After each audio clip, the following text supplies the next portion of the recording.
اللہ نے زمین سے اٹھا کے عرشوں پہ کھڑا کر کے بولا علی آجا میرے حبیب آجا، تیرے میرا ملاقات ہونی چاہیے، دوست کو دوست سے ملنا چاہیے، ملاقات ہونی چاہیے۔ پہلا آسمان، دوسرا، تیسرا، چوتھا، پانچواں، چھٹا، ساتوں آسمان گزروا دیے۔ پہلے آسمان پہ آدم علیہ السلام کھڑے تھے، استقبال کر رہے تھے، میرے بیٹے آ گئے۔ آدم علیہ السلام نے کہا میرے بیٹے آ گئے۔ دوسرے آسمان پہ عیسیٰ علیہ السلام، دوسرے آسمان پہ عیسیٰ علیہ السلام، زکریا علیہ السلام کھڑے، یحییٰ علیہ السلام استقبال کر رہے تھے، ہمارے بھائی آ گئے، دو جہان کے نبی آ گئے۔ تیسرے آسمان پر یوسف علیہ السلام کھڑے تھے پھولوں کے ہار لے کر۔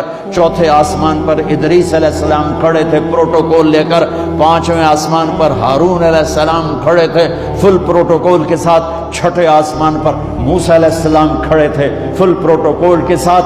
ہر جگہ نبیوں کا، فرشتوں کا، مجھے فرشتے جو ہیں کوئی سجدے میں، کوئی رکوع میں، کوئی قیام میں، کوئی تسبیح میں، کوئی تلاوت میں، کوئی ذکر میں، میں نے کہیں پڑھا نہیں، لیکن مجھے خیال آتا ہے کہ جس دن میرے نبی آسمانوں پہ گئے ہوں گے، ہر آسمان کے فرشتے اپنی اپنی بندگی میں تھے اور اب بھی ہیں، لیکن جب میرے نبی پہنچے ہوں گے تو اللہ نے فرشتوں سے کہا ہوگا میری تسبیح چھڑ کے میرے نبی نے ملو جاؤ میرے نبی کو ریسیپشن دو، پروٹوکول دو۔ سورے فرشتے میرے نبی کے قدموں پہ قربان ہو رہے ہوں گے۔ چھٹے آسمان پر موسیٰ علیہ السلام، میرے بھائی آ گئے، میرے بھائی آ گئے۔ ساتویں آسمان کا نظارہ کچھ اور تھا، ایک عجیب حکمت۔ ساتویں آسمان پہ ایک بیت اللہ دیکھا، جیسے مکے کا بیت اللہ، اس کا طواف ہو رہا ہے، اور اس بیت اللہ کی دیوار کے ساتھ ایک بزرگ آدمی یوں بیٹھا ہوا ہے، سفید داڑھی ہے ناف تک، اور یوں بیٹھا ہوا ہے، وہ نہیں اٹھا ہے، وہ ایسے ہی بیٹھا ہوا ہے۔ تو میرے نبی جبریل سے پوچھتے ہیں یہ بزرگ کون ہے؟ تو وہ فرماتے ہیں یا رسول اللہ یہ آپ کے دادا، آپ کے جد، آپ کے باپ ابراہیم علیہ السلام ہیں۔ ہاں، اللہ نے باپ کو نہیں چلایا بیٹے کی طرف، رتبہ میرے نبی کا بڑا، رشتہ ابراہیم علیہ السلام کا بڑا، تو میرے اللہ نے امت محمد کو پیغام دیا، کیونکہ اللہ کو بھی پتا تھا کہ ماں باپ کیسے ذلیل ہوں گے اس امت کے ہاتھوں۔ تو وہ یوں بیٹھے ہوئے آرام سے، وہ نہیں ہلے۔ تو ان جب پتا چلا میرے نبی کو کہ میرے دادا ابراہیم ہیں، تو میرے نبی خود آگے گئے، میرے نبی خود آگے گئے۔ پیغام ہے کہ بیٹا عرشوں پر بھی پہنچ جائے تو باپ کے سامنے جھکنا ہی بڑائی ہے، ماں کے سامنے جھکنا ہی بڑائی ہے، باپ کے سامنے جھکنا ہی بڑائی ہے۔ میرے نبی کو اللہ چلوا رہا ہے، میرے نبی چلے، جب قریب آئے پھر ابراہیم کھڑے ہوئے۔ اچھا اب فرق سن، پہلے نبیوں کے پاس گئے تو وہ کہتے ہمارے بھائی آ گئے، ہمارے بھائی آ گئے، ہمارے بھائی آ گئے۔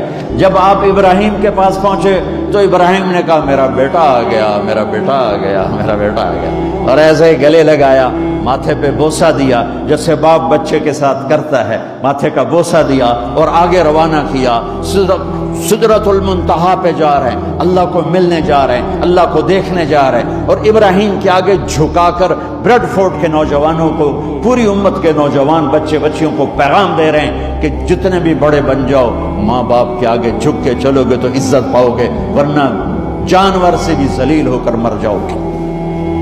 2 ٹکے کی عزت نہیں ہے، 2 ٹکے کی عزت نہیں ہے، رشتوں کو پانی دو۔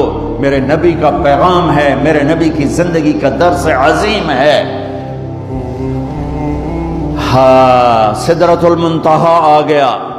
جبریل بولے یا رسول اللہ، آج کی ٹرمینالوجی میں بولوں، یا رسول اللہ آگے میرے پاس ویزا کوئی نہیں ہے، آگے ویزا کوئی نہیں، کسی کو ویزا ملتا ہی نہیں آگے کا، بس آگے اگر میں جاؤں گا اتنا، یہ دیکھو انہوں نے کہا اتنا، اگر میں اتنا بھی آگے گیا نا تو میں جل کے راکھ ہو جاؤں گا۔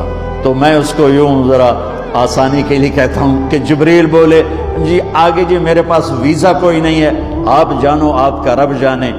پھر میرے نبی اپنی شان کے ساتھ گئے ہیں، پھر میرے رب کے عرش کے دروازے کھولے ہیں، پھر میرے نبی نے اللہ کے عرش پہ قدم رکھا ہے، عرش بھی جھوم جھوم گیا کہ آج کون آ گیا، عرش بھی جھوم اٹھا آج کون آ گیا، آج رحمت للعالمین آ گئے، محمد مصطفیٰ آ گئے، اللہ کے حبیب محبوب رسول آ گئے۔ عرش بھی خوشی سے جھوم رہا تھا، اور پھر اوپر رب اور عرش کے درمیان پردے لاکھوں کروڑوں اربوں خربوں، جن پردوں کی تعداد کو اللہ کے سوا کوئی نہیں جانتا، اللہ نے سارے پردے ہٹا کر اپنا آپ دکھا کر کیا کہا؟ السلام علیک ایھا النبی ورحمۃ اللہ وبرکاتہ۔ سبحان اللہ، اے میرے محبوب، آپ کا رب آپ کو سلام پیش کرتا ہے۔